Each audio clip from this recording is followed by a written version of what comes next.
I also read on your website that Tom Petty had a pretty big influence on you. Tell me a little bit about that. Yeah, when I was 11 years old, I walked into a music store, and I don't even remember why I knew to go in that day or why I knew exactly what I was looking for. Hmm. But I wound up picking up Wildflowers, the cassette Yeah. Wildflowers. So I have no idea why I knew I needed that album because Hmm. it wasn't like promotions happened like they do now. Right. How on earth I knew to go in and get that album. But I put that in my Walkman and I listened to that cassette front and back every day Yeah. for probably that entire year.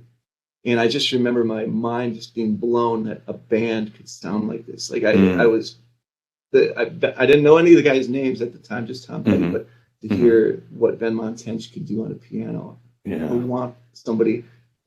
I want that in my life. I didn't even know Yeah. like how to play music at the time, but everything I heard, the way that Steve Ferrone hit the snare, like in a little 11-year-old mind, I Hmm. was hearing tone that Hmm. was just perfect to my ear. Hmm. And then the songwriting and the style, it was just I wanted to have that infused in who I was, like Yeah. the way that Mike Campbell and Tom Petty's guitars played off of each other. Oh man. You know, Yeah. every little last bit of musicality that was infused in that album Yeah. just seeped into my soul. And Yeah. I can't think of a more um, you know influential album that I've Mm. heard or in my Mm. life. That Yeah. was it. It just took me. I love it. Just took me. Yeah. You know, Raised it's the so bar high easy. too. Yeah. Yeah. We, it's so easy to take that music for granted because you hear it so much. But when you come to it with a fresh set of ears, really, if you really step back, or I think anyway, if you really step back and you check it out, you're like, man, that guy's working on another level, you know, yeah, Totally. on everything, the Totally. recording, how they put it together, the songs, of course, you got to have the Absolutely. songs. Yeah. Just Right. working on another Right. level. Yeah. Yeah. Everything was just clicking at it. It Yeah. was it was the perfect album. Yeah. I've owned that album in every version it's ever been released. Yeah. Yeah. Yeah. Yeah. Have you had a It's chance obsessive. have you had a chance to see Mike Campbell out doing his thing? I've seen him Oh, the three Dirty times in the Knobs, last. yeah. Yeah. Yeah. Oh my I gosh, it's haven't yet. I'm fantastic. gonna if he comes Yeah. around here, I'm gonna because I Yeah. love him. We've been Yeah. reaching. I shamelessly have reached out to his agent a few times to be like, hey, Hmm. listen, just listen to our stuff. We would be a great Yeah. opener for that band Oh yeah. because Yeah. it would just.